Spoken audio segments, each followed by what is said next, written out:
Hello friends, मैं प्रकाश भट्ट आपका स्वागत करता हूं अपने YouTube channel JTS GS world पर। तो मैंने पार्ट 3 तक आपको बताया था।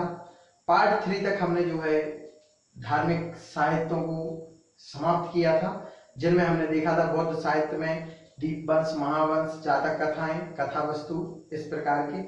और जैन धर्म की बात करूं, जैन धर्म में भगवती सूत्र, कल्प सूत्र तक हम पहुंच गए थे और ऐतिहासिक साहित्य पर हम आ चुके थे। ऐतिहासिक साहित्य में मैंने अर्थशास्त्र के बारे में आपसे कल बात की थी। इसी के साथ हम आज अपनी वीडियो को कंटिन्यू करेंगे। ऐतिहासिक साहित्य में हमको कुछ और पुस्तकें मिलती हैं जिनसे हमको इतिहास के बारे में जानकारी प्राप्त होती है। तो हम देखें कि सबसे पहले हमारे सामने एक पुस्तक का नाम लिखा हुआ है। यह ऐतिहासिक साहित्य है मुद्रा राक्षस। मुद्रा राक्षस की यदि मैं आपको बात करता हूं तो मुद्रा राक्षस किसके द्वारा लिखी गई है? मुद्रा राक्षस विशाख दत्त के द्वारा लिखी हुई है। मुद्रा राक्षस के लेखक कौन है? विशाख दत्त। विशाख दत्त। तो वही मुद्रा राक्षस लिखी हुई है। इसमें हमको जो है विशाख दत्त ने इसको लिखा है और इससे हमको जो है नंद वंश के बारे में जानकारी मिलती है। जो नंद वंश था उसका समापन किस प्रकार हुआ, जो मौर्य वंश था उसका उदय किस प्रकार हुआ, यह हमें पूरी जानकारी विशाख दत्त कृत मुद्रा राक्षस से प्राप्त होती है। इसी में चाणक्य और चंद्रगुप्त की हमें जानकारी प्राप्त होती है। इसी प्रकार महर्षि पाणिनि की लिखी हुई एक पुस्तक है। महर्षि पाणिनि की लिखी हुई एक पुस्तक है अष्टाध्यायी। यह एक व्याकरण की पुस्तक है, संस्कृत के व्याकरण की पुस्तक है। और इसी प्रकार महाभाष्य महर्षि पतंजलि की लिखी हुई है। महर्षि पतंजलि की यह व्याकरण की पुस्तक है। ये दोनों पुस्तक व्याकरण की हैं, परंतु इनमें हमें कहीं ना कहीं राजाओं की जानकारी मिलती है।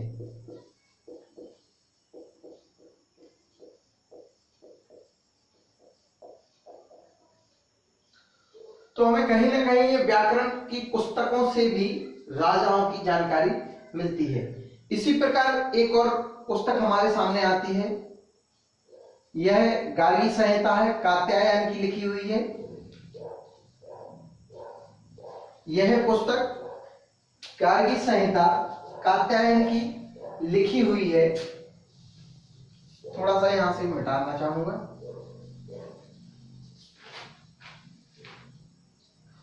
तो जो कात्यायन की लिखी हुई है गार्गी संहिता है, इसमें हमको जो यूनानी आक्रमण हुए थे, जो यवन आक्रमण हुए थे, उनकी हमें जानकारी प्राप्त होती है।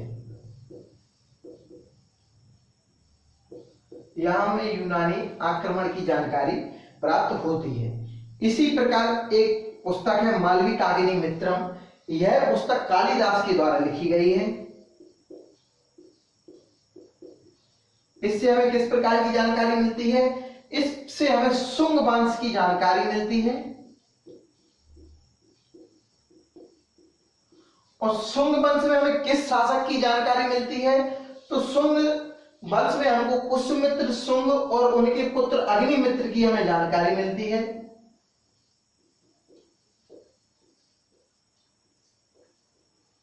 शुंग और उन्हीं के पुत्र हैं अग्निमित्र। तो हमें पुष्यमित्र शुंग और अग्निमित्र की इसमें जानकारी मिलती है। साथ ही साथ हमको शुंग वंश और यूनानियों या यवनों के आक्रमण या उनके युद्धों की जानकारी हमें मालविकाग्नि मित्रम में प्राप्त होती है। इसी प्रकार अगली पुस्तक है मृच्छकटिकम। यह किसके द्वारा लिखी गई है? यह सूत्रक के द्वारा लिखी गई है। किसके द्वारा लिखी गई है? सूत्रक के द्वारा। तो यह सूत्रक के द्वारा लिखा हुआ एक नाटक ग्रंथ है। कौन सा ग्रंथ है? नाटक ग्रंथ। सूत्रक का लिखा हुआ नाटक है मृच्छकटिकम। इससे हमें गुप्तकालीन शासक की जानकारी मिलती है। गुप्तकालीन शासन की जानकारी मिलती है। किसकी जानकारी मिलती है? गुप्तकालीन शासन की। इसके बाद एक बहुत ही इंपॉर्टेंट नाम आता है राजतरंगिणी का। यह पुस्तक हमारे लिए बहुत ज्यादा इंपॉर्टेंट है, ठीक है ना। यह किसके द्वारा लिखी गई है? कल्हड़ के द्वारा लिखी गई है। कल्हड़ के द्वारा लिखी गई है और संस्कृत भाषा में यह लिखी गई है। अब मैं आपको बताऊं यह इंपॉर्टेंट क्यों है। जब हम धार्मिक साहित्य देख रहे थे तो वहां पर हमको एक चीज मिली थी, पुराण। और पुराणों में मैंने आपको बताया था लोमहर्ष और उनके पुत्र उग्रसेन ने उसको लिखा है। लेकिन पुराणों का इंपॉर्टेंस इसलिए था क्योंकि पुराणों को क्रमबद्ध तरीके से लिखा गया था। तो सेम उसी प्रकार यहां पर इतिहास को क्रमबद्ध यदि किसी ने लिखा है तो कश्मीरी एक कवि हुआ करता है कल्हड़। कल्हड़ ने राजतरंगिणी में संस्कृत भाषा में कश्मीर के इतिहास को क्रमबद्ध लिखा है।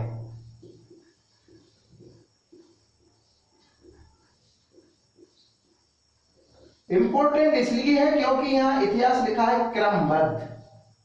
कैसा लिखा है? क्रमबद्ध। लिखा तो वहां बहुत कुछ मिला है लेकिन क्रम से लिखा मिलना एक अपने आप में बहुत इंपॉर्टेंस रखता है। इसी के साथ मैं आगे बताना चाहूंगा विक्रमांक देवचरित। यह कल्हड़ की पुस्तक है राजतरंगिणी। इसी प्रकार बिल्हण ने लिखी है इसको। बिल्हण ने विक्रमांक देवचरित को लिखा है। यह चालुक्य शासक विक्रमादेव षष्ठ यानी कि विक्रमादेव षष्ठ के बारे में लिखते हैं। विक्रमादित्य षष्ठ चालुक्य शासक में एक बहुत प्रतापी शासक होते हैं विक्रमादित्य षष्ठ, जिसके बारे में बिल्हण ने विक्रमांक देवचरित में लिखा है। इसी क्रम में यदि आगे बढ़ता हूं तो पृथ्वीराज रासो एक नाम आता है। और पृथ्वीराज रासो फ्रेंड्स सभी को पता है चंद्रवरदाई के द्वारा लिखी गई है।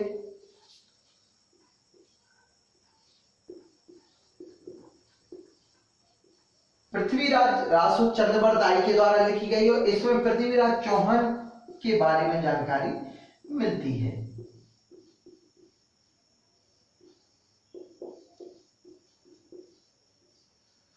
उसी प्रकार एक और नाम आता है पृथ्वीराज विजय। ये कहीं कहीं पूछा जाता है इसलिए मैंने यहां लिखा है कि दोनों में कंट्रोवर्शियल क्वेश्चन आता है। जहां पृथ्वीराज विजय पूछा जाता है लोग वहां पृथ्वीराज रासो समझते हैं, ऐसा बिल्कुल भी नहीं है। यह पुस्तक अलग है। इसके जो रचनाकार है वो है जयानक और इसमें भी हमें जानकारी पृथ्वीराज चौहान के ही बारे में मिलती है। 1191-1192 में हुए तराइन की युद्ध पृथ्वीराज विजय में हमको प्राप्त होते हैं, जिसके रचनाकार हैं जयानक। इसी के साथ में आगे बढ़ूंगा। आगे बढ़ते बढ़ते हमें एक और नाम हमारे सामने आता है चचनामा। फ्रेंड्स एक और नाम हमारे सामने आ रहा है चचनामा।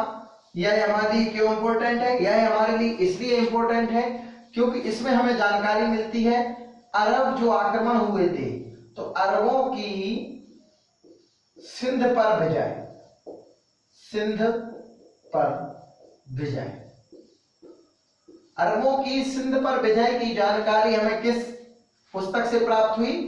चचनामा से। यह किसने लिखी है? यह लिखी है अली अहमद ने। किसने लिखी है फ्रेंड्स? अली अहमद ने। तो इस प्रकार हम अपने ऐतिहासिक साहित्य को कंप्लीट करते हैं। हमने जाना इतिहास के बारे में, ऐतिहासिक साहित्य क्या होते हैं। तो फ्रेंड्स इसी के बाद हम आगे कंटिन्यू करते हैं। इसके बाद हम पढ़ेंगे विदेशी यात्रियों का विवरण, विदेशी यात्रियों का। तो फ्रेंड्स मैंने आपको बताया विदेशी यात्रियों के विवरण के बारे में हम जानेंगे। विदेशी यात्रियों के विवरण को हम 3 पार्ट 4 पार्ट में डिवाइड करेंगे। जैसे कि विदेशी यात्रियों में कौन कौन कहां से आया। तो सबसे पहले हम लिखेंगे यूनानी। कुछ यूनानी व्यक्ति आए जिन्होंने यहाँ पर रहे, जिन्होंने अपनी यात्रा वृत्तांत लिखा। तो कुछ यूनानी लेखक हैं, कुछ विदेशी यात्री यूनानी होंगे, कुछ अरब से आए हुए होंगे, कुछ चीन से आए होंगे तो चीनी। उसी के साथ एक पार्ट में हम लिखेंगे अन्य लेखक। जो भी और हमें जानकारी किसी अन्य लेखक से प्राप्त होती है वह भी हम इसमें डिस्कस करेंगे। तो सबसे पहले मैं बात करता हूं यूनानी लेखकों की, यूनानी विदेशी यात्रियों की, जिन्होंने कुछ ना कुछ लिखा है। तो इसमें सबसे पहला नाम आता है टेसियस का। किसका नाम आता है फ्रेंड्स? टेसियस। ये टेसियस कौन है भाई? ये टेसियस के बारे में फ्रेंड्स मैं आपको फैक्ट उतने ही बताऊंगा जो हमारे लिए इंपॉर्टेंट है, इससे ज्यादा नहीं बताऊंगा। और जो इंपॉर्टेंट है हमको वही पढ़ना है, तो दो दो तीन तीन फैक्ट बनते हैं, यहां से हम वही कंसल्ट करेंगे। तो टेसियस के बारे में बात करूं, टेसियस ईरान का राजवैद है। कौन है? ईरान का राजवैद। भाई इसका क्या इंपॉर्टेंस है भाई? ये ईरान का राजवैद है और इसने क्या किया है, इसने सबसे पहले भारत के इतिहास के बारे में हमको जानकारी दी। लेकिन इसकी जो जानकारियां थी वह थोड़ी अफवाहों से आश्चर्यचकित करने वाली थी। तो इसकी जानकारियां कौन सी थी? आश्चर्यचकित करने वाली। क्योंकि ये जानकारी आश्चर्यचकित करने वाली थी, इसलिए इनकी जो बातें हैं उनको हमने मान्य नहीं किया है, इसलिए इनका कोई विशेष प्रभाव नहीं है। तो इनको अफवाह माना गया है कि इन्होंने जो भी बताया वो एक अफवाह मात्र है। लेकिन फिर भी इसका नाम इसलिए आता है, ये पहला यात्री है जो भारत के बारे में विवरण हमको देता है। ठीक, इसी के बाद दूसरा नाम आता है हेरोडोटस। हेरोडोटस। हेरोडोटस की यदि मैं बात करूं तो सबसे इंपॉर्टेंट फैक्ट इसका यह बनता है कि इसी को हम इतिहास का पिता कहते हैं।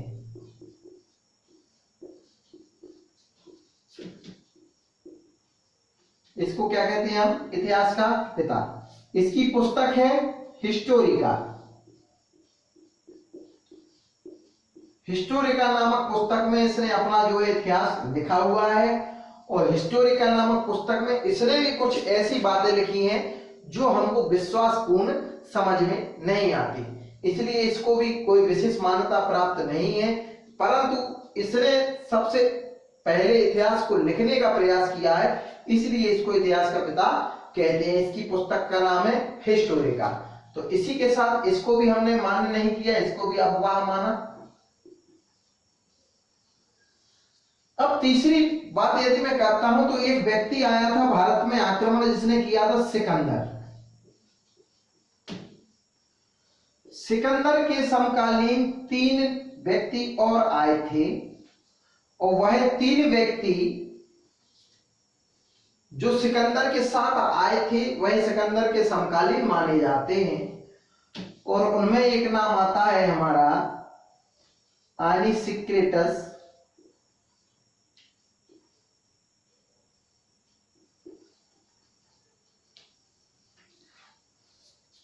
निरियाकस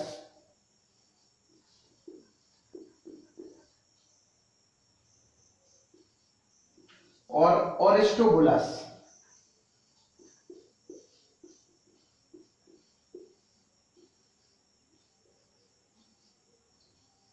ये 3 जो व्यक्ति आए थे, इन्होंने भारत के बारे में जो भी जानकारी दी है वह प्रमाण और तथ्य के साथ दी है, इसलिए इनकी जो इतिहास लिखने की शैली, इनने जो इतिहास के बारे में लिखा है उसको हम मान्य करते हैं। तो यहां से जो हमें विवरण प्राप्त होता है वो पूर्णतः प्रमाणित इतिहास का प्राप्त होता है विवरण। तो फ्रेंड्स, अब हम अगले इतिहासकार के ऊपर जाएंगे, उसके बारे में हम बात करेंगे। तो हमारा अगला विदेशी यात्री यूनानी आता है, बहुत ज्यादा इंपॉर्टेंट है, मेगास्थनीज।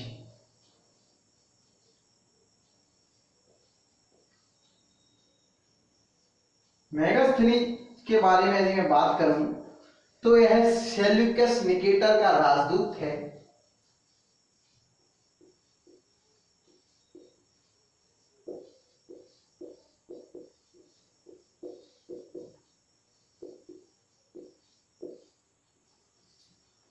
यह चंद्रगुप्त मौर्य के शासनकाल में आता है।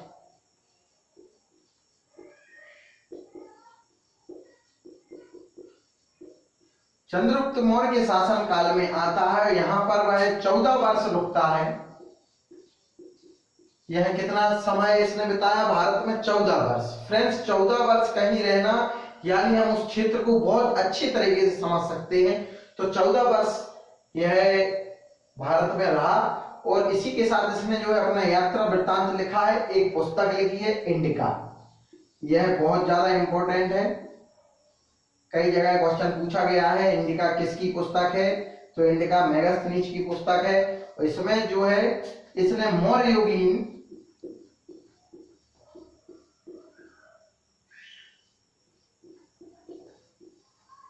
शासन की पूर्णतः जानकारी दी है। इसने इसमें काय की जानकारी दी है? मौर्ययुगीन शासक की पूर्णतः जानकारी दी है। ठीक, इसी के साथ अगला यदि मैं बात करता हूं, अगला आता है हमारा डायमिकस। डायमिकस की मैं बात करता हूं तो यह किसका राजदूत है? डायमिकस की यदि मैं बात करता हूं तो यह सीरियन नरेश एंटियोकोस, सीरियन नरेश एंटियोकोस, एंटियोकोस या एंटियोकस जो भी फ्रेंड्स लिखा मिले, उसका यह कौन था? राजदूत। कौन था ये? उसका राजदूत है। और यह किसके शासन काल में आता है फ्रेंड्स? यह आता है बिंदुसार के शासन काल में। यह बिंदुसार के शासन काल में आता है। इसने भी बिंदुसार किस शासन काल से संबंधित है? मौर्य से। इसने भी बिंदुसार के यदि शासन काल में आएगा तो मौर्य युगीन जानकारी दी। किस शासन की जानकारी देता है? मौर्य युगीन शासन की हमको यह जानकारी देता है। इसी के साथ मैं बात करूंगा डायोनीसियस का। डायोनीसियस के बारे में बात करूंगा।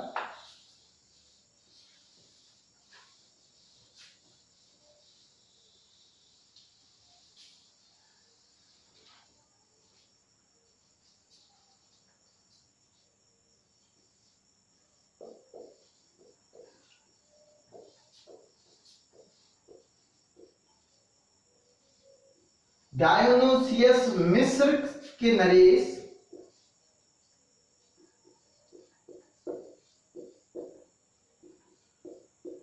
Ptolemy Philadelphus, Ptolemy Philadelphus, Ptolemy Philadelphus का क्या है? ये राजदूत है। क्या है? राजदूत। कौन? डायोनीसियस। यह मिस्र नरेश टोलेमी फिलाडेल्फस का राजदूत है। और यह इंपॉर्टेंट क्वेश्चन यह है कि यह किसके शासन काल में आता है? तो यह अशोक के शासन काल में आता है। और स्वाभाविक अशोक के शासन काल में आएगा तो यह भी किस वंश की जानकारी देगा? हमें मौर्य वंश की जानकारी देगा। इसी के साथ मैं बात करता हूं अगले शासक की। अगले शासक की बात करूंगा। यहां पर एक और नाम आता है टोलेमी। टोलेमी एक नाम आता है। यह एक पुस्तक लिखता है भारत का भूगोल। इंपॉर्टेंट यह है इसकी पुस्तक का नाम क्या है? भारत का भूगोल। भारत का भूगोल कौन लिखता है? यह लिखता है अपना टोलेमी। ठीक, इसी के साथ एक और नाम आता है प्लिनी। यह एक पुस्तक भारत के ऊपर लिखता है नेचुरल हिस्ट्री।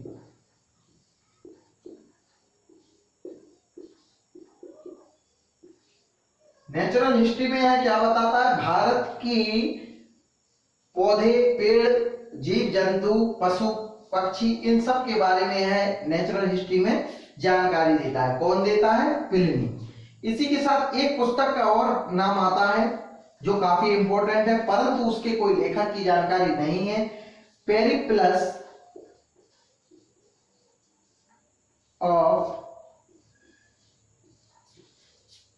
इरिथ्रियन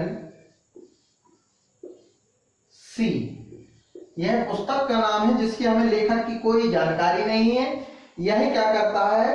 यह पुस्तक में हमको भारत के समस्त बंदरगाह और आयात निर्यात यानी व्यापार की जानकारी हमको प्राप्त होती है। तो फ्रेंड्स, हमने विदेशी यात्रियों के विवरण में आज अपना यूनानी यात्रियों को कंप्लीट किया। इसी के साथ हम अगली वीडियो में अरब और चीन से आए हुए यात्रियों तथा अन्य यात्रियों की बात करेंगे। तो फ्रेंड्स, आपको यह वीडियो कैसी लगी आप हमें कमेंट सेक्शन में जरूर बताएं। आप कमेंट करते हैं, मुझे बहुत अच्छा लगता है, हमारा उत्साह बढ़ता है। और लाइक करें, सब्सक्राइब करें यदि चैनल को अभी तक सब्सक्राइब नहीं किया है, और फ्रेंड्स के लिए शेयर करें, और सब्सक्राइब करने के साथ नोटिफिकेशन का बेल आइकन प्रेस करना ना भूलें।